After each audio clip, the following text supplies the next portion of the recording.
Hello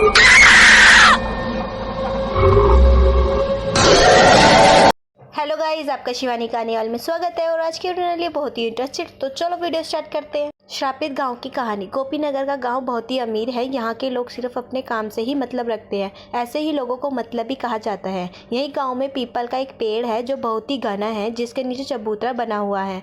सब लोग हंसी खुशी से ही रहते हैं। लेकिन एक दिन भिखारिन बुढ़िया भीख मांगते हुए गोपीनगर गाँव में पहुँच जाती है। वह मोहन के दरवाजे पर जाती है और भीख मांगती है।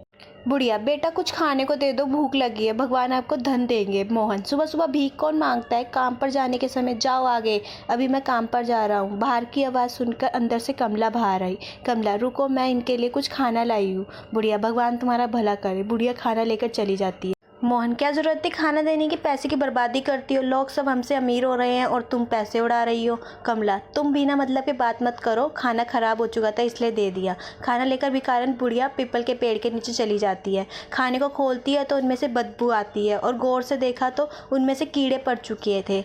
गरीब बुढ़िया ने खाना फेंक दिया और दूसरे घर में भीख मांगने चली गई। और वह शीला नाम की औरत से बोली, बुढ़िया भगवान भला करे तुम्हारा, मुझे कुछ खाना दे दो और गंदा खाना मत देना, पहले से ही मैं बीमार हूँ और बीमार हो जाऊंगी। शीला, हाँ हाँ, भीख मांगती हूँ और ऊपर से फरमाइश, जाओ, नहीं है मेरे पास कुछ देने के लिए।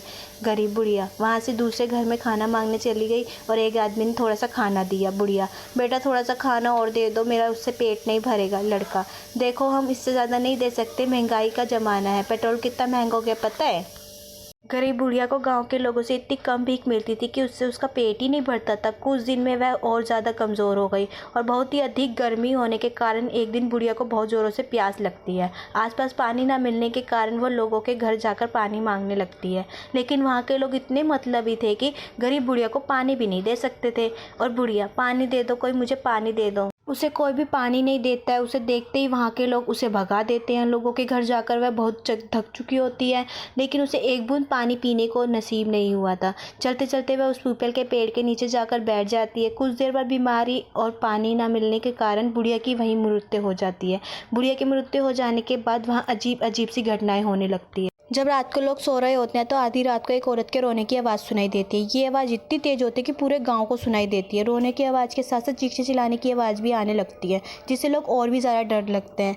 तो लोग, गाँव के लोग एक मीटिंग बुलाते हैं। लोग उसी पीपल के पेड़ के नीचे इकट्ठे होते हैं। उसमें से एक आदमी बोलता है, गाँव वालों ये क्या हो रहा है, गाँव में रोज़ रात को एक औरत के रोने की चिल्लाने की आवाज़ आती है। तभी एक औरत बोलती है, इसका क्या उपाय है, मेरे बच्चे बहुत डरे हुए हैं। तभी एक दूसरा आदमी बोलता है, सभी लोग अपने घरों में हनुमान चालीसा बजाओ, इसके बाद आवाज़ आना बंद हो जाएगी। लेकिन एक दिन मोहन उस पेड़ के नीचे से जा रहा होता है। उसकी कार खराब हो जाती है। पीपल के पेड़ के नीचे से गुजरता था तो उसकी तबीयत खराब हो जाती थी और उससे तेज बुखार हो जाता था। कभी हंसने की आवाज़ आती तो कभी रोने की आवाज़ आती तो कभी किसी के बात करने की आवाज़ आती। ये सारी बातें लोगों के डर को अंदर से ज़्यादा बढ़ाती जा रही थी। एक दिन अचानक गाँव में पीपल के पेड़ के पास रहने वाला एक व्यक्ति कुछ दिनों से लापता हो जाता है। सुबह उस व्यक्ति के मृत शरीर पीपल के पेड़ के नीचे पड़ा हुआ मिलता है। इस बात ने गाँव वालों को और भी ज़्यादा डरा दिया था। कमला, कोई भी शाम होने के बाद घर से बाहर नहीं निकलेगा। गांव के सब लोग अपने घर में के दरवाजे को बंद रखते हैं ताकि कोई गायब ना हो जाए। मोहन, उस पीपल के पेड़ के नीचे भूल कर भी ना जाना, भूत रहता है, उस पर कुछ भी हो सकता है। तभी कमला और मोहन के बच्चे बोलते हैं, ठीक है हम लोग नहीं जाएंगे।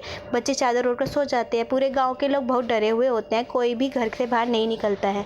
पूरे गाँव में मानो मातम सा पसर गया हो। मोहन और गांव के कुछ लोग एक साधु के पास जाते हैं और साधु बाबा से पूछते हैं, हम लोग एक बुढ़िया को भीख नहीं देने के कारण परेशान हैं, वो भूख और बीमारी से मर गई।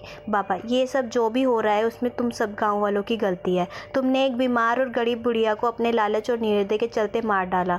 तुम लोग उसे 2-4 रोटी भी नहीं दे सके, जिसके कारण उस गरीब बुढ़िया की जान चली गई और वो अब अपना बदला ले रही है।